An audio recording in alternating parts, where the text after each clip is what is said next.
उत्तर प्रदेश में गैर मान्यता प्राप्त मदरसों के सर्वे को लेकर बवाल मचा हुआ है। बात करने के लिए हमारे साथ वरिष्ठ मुस्लिम धर्मगुरु मौलाना खालिद रशीद फिरंगी महली साहब हैं।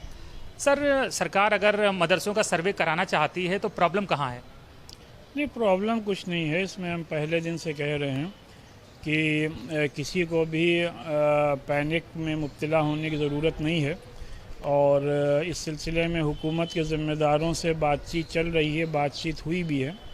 और कल भी जो माइनॉरिटी अफेयर मिनिस्टर हैं दानिश अंसारी साहब, वो आए थे, उनसे भी बातचीत हुई है। उम्मीद है कि इंशाअल्लाह जल्दी ये मसला हल हो जाएगा। और इस सिलसिले में हम लोग का बस यही कहना है कि जो ऑलरेडी मदरसा बोर्ड के तहत हैं, उनमें जो कमियां हैं, उनके इंफ्रास्ट्रक्चर में सुधार है, पढ़ाई के स्टैंडर्ड में सुधार है, टीचर्स को टाइम पे सैलरी मिलने का मसला है, ये जो तमाम मसाइल हैं, ये जो 16,500 मदरसे हैं मदरसा बोर्ड के तहत, उनकी पहले हालात को दुरुस्त कर लिया जाए तो ज़्यादा बेहतर है। सर, जब आप कह रहे हैं कि जो सरकार द्वारा मान्यता प्राप्त हैं या सरकार द्वारा एडेड हैं, जो सरकारी हैं, उनकी हालत ख़राब है, तो जो गैर मान्यता प्राप्त होंगे उनकी हालत तो और ख़राब होगी। तो सरकार कह रही है कि हम उनका सर्वे करना चाहते हैं, उनकी स्थिति जानना चाहते हैं, जिससे कि उनके लिए पॉलिसी बनाई जा सके, उनकी हेल्प की जा सके और इससे जो है क्वालिटी ऑफ एजुकेशन जो है वो और बेहतर होगा। ये जो गैर मान्यता प्राप्त मदरसे हैं, उनमें क्वालिटी ऑफ एजुकेशन बहुत ज़्यादा बेहतर है।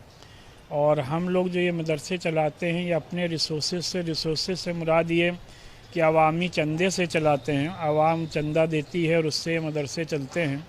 और हद ये है कि अगर आप गांव देहात में देखिए तो लोग अपना किसान गल्ला, चावल, ये सब दे करके मदरसों में तालीम को यकीनी बनाया जाता है।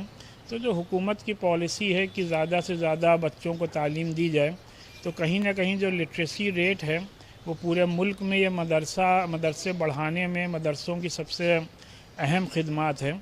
लिहाजा हम लोग इस सिलसिले में हुकूमत से कोई एड नहीं डिमांड कर रहे हैं, बल्कि ऑलरेडी जो एडेड मदरसे हैं उन पर तवज्जो दी जाए। जो प्राइमरी स्कूल्स हैं गवर्नमेंट्स के, उस पर तवज्जो दी जाए तो वो ज़्यादा बेहतर है। और हम लोग यहाँ जो निज़ाम चल रहा है उससे हम लोग पूरी तरीके से मुतमईन हैं।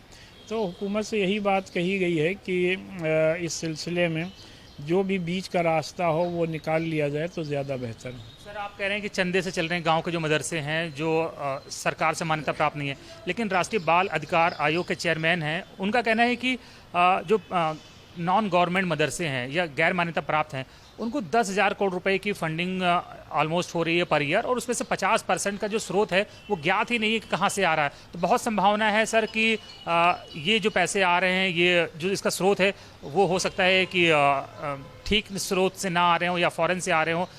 और उन कुछ मदरसे जो हम देखते भी हैं कि कई बार एंटी सोशल एक्टिविटीज़ में या एंटी नेशनल एक्टिविटीज़ में उनका नाम आ जाता है उनके स्टूडेंट्स का, तो उस पर क्या कहेंगे सर? देखिए, इनके पास ये फ़िगर कहाँ से आया ये तो मुझे नहीं मालूम। जिसने ये फ़िगर पेश किया है इसका जवाब वही दे सकता है।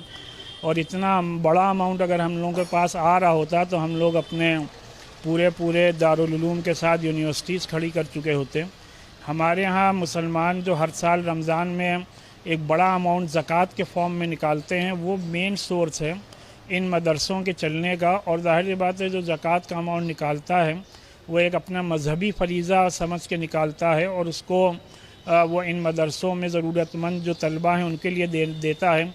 इन लोगों के साथ कोई इस बात का एहसास होना चाहिए कि आज तक कोई भी मदरसा किसी भी एंटी नेशनल एक्टिविटी में नहीं पकड़ा गया, और अगर कोई पकड़ा भी गया है तो कहीं से उस पर कोई भी जुर्म साबित नहीं हुआ। आजकल नामालूम कितने स्कूल, कॉलेज और यूनिवर्सिटीज़ से लोग एंटी नेशनल एक्टिविटीज़ में पकड़े जा चुके हैं, लेकिन हम लोगों ने कभी भी उनके ख़िलाफ़ कोई भी उंगली नहीं उठाई।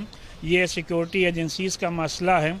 लोगों को इस बात का इल्म होना चाहिए कि जहाँ इन मदरसों का एक तरफ मुल्क की आज़ादी में सबसे अहम रोल रहा है, वहीं इन मदरसों में 90% बच्चे वो हैं जो बिलो द पावर्टी लाइन से आते हैं। और इन बच्चों को हम लोग रहने में, इनकी फूडिंग, लॉजिंग और एजुकेशन कम्प्लीटली फ्री में देते हैं। और ये ऐसा नेटवर्क है जो मेरा ये मानना है कि पूरे मुल्क में सबसे बड़ा एजुकेशनल नेटवर्क है, जहाँ इतनी बड़ी तादाद में, लाखों की तादाद में बच्चों को कम्प्लीटली फ्री में एजुकेशन और अच्छी एजुकेशन दी जा रही है।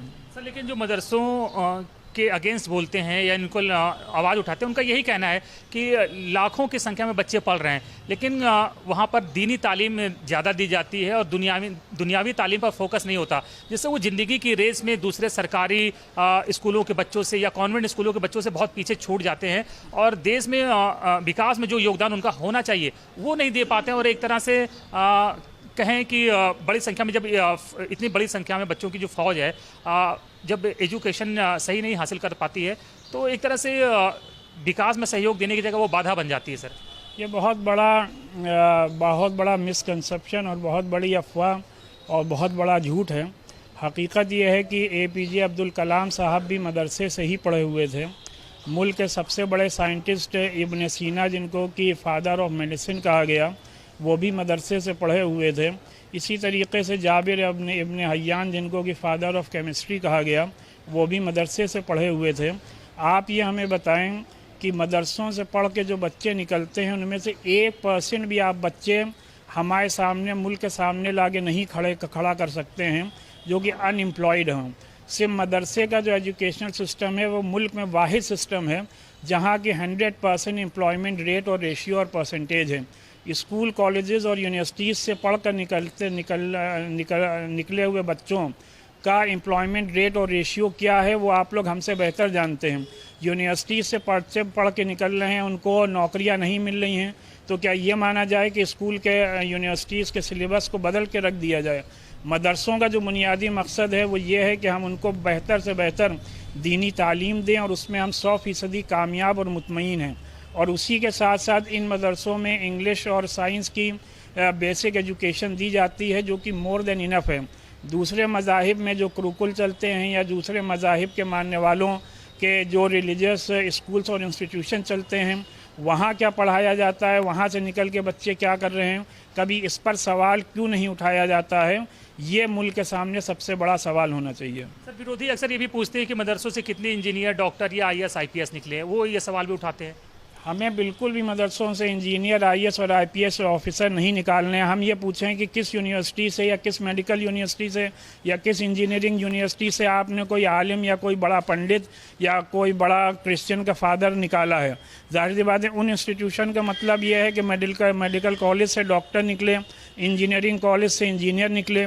उसी तरीके से मदरसे का मकसद ये है और हमारा जो बेसिक ऑब्जेक्टिव है वो ये है कि हम इन मदरसों से आलिम दीन निकालें, ऐसे इमाम निकालें जो कि मस्जिद में लोगों को सही तौर पर नमाज़ पढ़ाएं, ऐसे आलिम दीन पैदा करें जो सही तौर पर इंसानियत की खिदमत और इंसानों की सही रहनुमाई करें। ये बुनियादी मकसद है मदरसों का। मदरसे का कतई तौर पर यह मकसद नहीं है कि हम अपने मदरसों से इंजीनियर और डॉक्टर और IAS और IPS ऑफिसर पैदा करें। आप सब जानते हैं कि मदरसों में सिर्फ़ और सिर्फ अराउंड 3% बच्चे तालीम हासिल करने जाते हैं।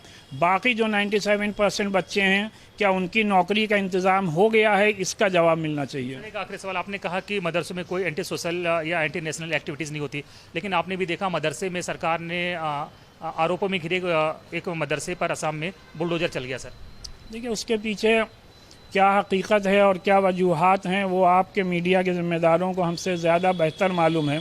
किसी भी स्कूल या कॉलेज या यूनिवर्सिटीज़ में कोई बच्चा एंटी सोशल एक्टिविटी में जब पकड़ा जाता है कि आप पूरी यूनिवर्सिटी ढा देते हैं। एक तालीमी इदारा 10 साल की 20 साल की मेहनत के बाद खड़ा किया जाता है, करोड़ों रुपया उसमें खर्च होता है। उसमें जो कसूरवार है आप उस शख्स को सज़ा दें, ना चाहिए कि आप पूरे एक तालीमी इमारत को ढा कर रख दें। ये कहाँ का इंसाफ है? ये सबसे बड़ा सवाल है। धन्यवाद सर बात करने के लिए हमसे। मौलाना खालिद रशीद फिरंगी महली का कहना है कि सरकार मदरसों का सर्वे करा रही है, लेकिन इसके साथ ही जो दूसरे मदरसे हैं जो मान्यता प्राप्त है, जो सरकारी हैं, सरकार को उनके हालात पर, उनके इंफ्रास्ट्रक्चर पर ध्यान देने की ज़रूरत है और कोई मदरसा जो है देश में एंटी नेशनल एक्टिविटीज़ में इन्वॉल्व नहीं है। वीडियो जर्नलिस्ट बगराना के साथ अनिल यादव, न्यूज़ नेशन लखनऊ।